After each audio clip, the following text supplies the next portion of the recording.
Hello, brothers and sisters, and welcome back to day 34 of the Chronological Read Through the Bible. Today we're covering Exodus chapter 7, verse 14 through chapter 9. Now, yesterday we left off where Moses and Aaron had gone before Pharaoh and told Pharaoh, "Let my people go." And Pharaoh refused, and Aaron drops his rod and it turns into a serpent. And it says each of the magicians, I want to read this specific wording. It says, "Then Pharaoh also called for the wise men, the sorcerers, and they also, the magicians of Egypt, did the same with their secret arts." Now, I did point this out yesterday, saying, maybe it was a trick, sleight of hand, or maybe this was satanic dark magic, which was done. Remember, the devil will try to mimic the things of God. We know from the New Testament scriptures, it says that the devil, our adversary, that he masquerades as an angel of light. And many times there's false miracles or false actions which are done to mimic the works of God, so that the hearts of men will be turned away. And if you remember, there at the end of times, when the people stand before Christ and he says, "Depart from me, for I did not know you," there will be some that will say, "But we cast out demons, we healed the sick, we raised the dead." And he'll say, "Depart from me, I didn't know you." These people not knowingly were doing these things through the powers of the adversary, but the devil can mimic the things which are of God to dissuade people. So make sure that the people before you are acting on God, and make sure you are acting on the things that God's called. How do we know that? Well, we have the scriptures to go by. I don't want to get completely sidetracked there. I just wanted to lay that out before you, because we're going to see the magicians are going to do the same thing in each of the plagues that are about to fall. And so it says that they did the same thing, and then it says in verse 12 of chapter 7, "For each one threw down his staff, and they turned into serpents.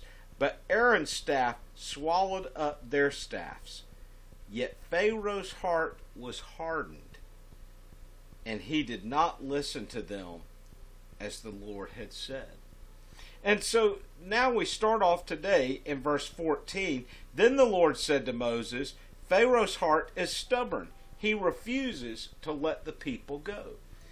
And God tells Moses, "Go to Pharaoh in the morning as he is going out to the water, and station yourself to meet him on the bank of the Nile. And you shall take in your hand the staff that was turned into the serpent." Now this is speaking of Moses' staff when it was turned into the serpent. "You shall say to him, 'The Lord, the God of the Hebrews, sent me to you, saying, Let my people go, that they may serve me in the wilderness. But behold, you have not listened until now.'" And then Moses strikes the water with his staff, and it turns to blood. Now, I want to say here, you're going to see all kinds of explanations from man which says how this would have happened or could have happened. And they'll say, well, there was this bacteria that grew, or there was this red mud that every now and then would fall off into the river and turn it red. Now, this is why I said at the very beginning, if you go all the way back to, I think, the very first day of reading here, that if you believe in creation, if you believe that God created the earth, He spoke it into being, then it's not that difficult to believe. What does the Bible say? That He turned the Nile River into blood. It was blood. The fish die in the river.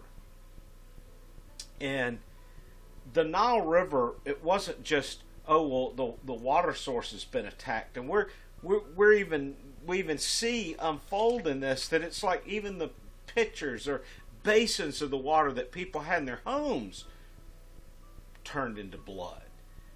So all of the water, imagine they went to their cistern thinking, well, I can't get water from the river, so I'll go to my cistern, and it's blood. The water all was turning into blood. So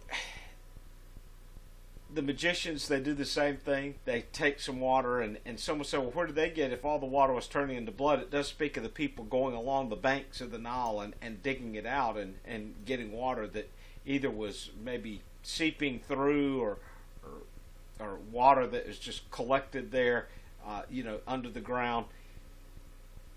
But then they performed the same miracle again.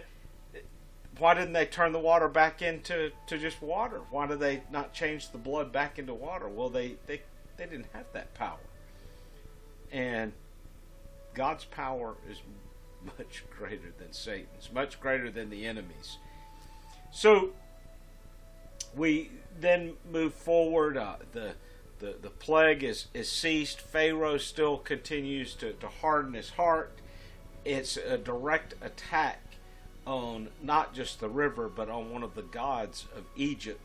And I'm thinking about possibly coming back with just a little side note and touch on each of the plagues and the gods of Egypt that they connect with. I don't want to weight us down today with that, but I think to cover all 10 plagues and discuss these different Egyptian gods that are directly attacked. Maybe next week I'll just have a little side just video that I'll talk about that in. So now the plague of the frogs come, and again this is another direct attack on the gods of Egypt. But what did the Egyptian magicians do? Well, they duplicate that as well. And imagine frogs everywhere. I mean, it says that they were in people's homes. They're in people's beds. I mean, you just couldn't move without a frog. And yet, it paralyzed the people. It began to wear the people down. And then the frogs died. And trust me on this, frogs, a dead frog, stinks. And the people gathered them up and made huge heaping piles. Now, whether this is also a correlation of the river turns to blood and then we have all these frogs that suddenly appear because the fish died. The fish would have normally eaten the frog eggs. I'm not saying this to diminish God's miracle. The very first one was a miracle, and then all the frogs just appearing all over the place. It's another, and I'm saying miracle because it's an act that only God can do. It's not something that man could do on his own. But it's a plague. It is a punishment for Egypt. Then we have the plague of gnats, which appear again. And God tells Moses to tell Aaron to stretch your staff out and strike the dust of the ground. And throughout Egypt, the dust became gnats. Again, this is not just something that would normally happen. Have you ever seen anything like that happen? Well, no, I doubt it, unless you were back in Egypt at that time. But after the plague of gnats, this is what I really wanted to point out. Now, here we are at the fourth plague, and the plague of flies. And this is covering from Exodus chapter 8, verse 20 through 32. Something different now happens. And that is the people who lived in the land of Goshen did not experience this plague. God protected and shielded them. And then we see the same thing then occurs again with the plague of the livestock, the death of the livestock. God protected and shielded the Hebrews, and their livestock was not touched. They did not die of this great and terrible plague. And again, we see this with the plague of boils. The people who live in the land of Goshen, the Hebrews, are protected and shielded from that, and the plague of hell. Now, the plague of hell was clearly something that would have been striking the people down and killing anybody that was out among it. So this was a very deadly plague as well.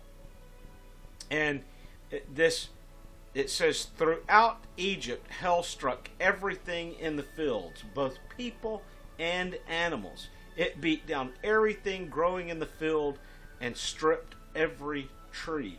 I don't know if you've ever seen a hailstorm do that. I've seen a hailstorm that went through Africa one time, and it beat down the banana plants. The banana plants were just pulp on the ground. I mean, here's a banana tree that would have been standing about 7 to 9 feet tall, and now it's just beat to the ground in a pulp. And that affected the entire banana harvest that year in that particular area of Nigeria. And just amazing to see. And after the hail storm was over, it looked like it had snowed. And this is in the heart of Nigeria, the very center part of Nigeria, and it looked like it had snowed on the ground. Just an amazing sight to see. As you read through the remainder of the plagues, I want you to consider how God protects the children of Israel. Not with each plague, but through many of the plagues, they are shielded from that. And it doesn't mean that they're not suffering, because they're still suffering at the hand of the Egyptians, but they're not suffering under the hand of God. And I believe there's a lesson for us in the end of times of that. I believe that the Lord will shield and protect us. Not to say that we won't suffer from tribulation around us and with the community around us, but we will be shielded and protected from the plagues that the Lord is pouring out. Not to say things won't be uncomfortable. The stench of the frogs would have affected everybody, but the Lord will shield and protect us. Well, brothers and sisters, I hope that you have had a good weekend. Until tomorrow, God bless.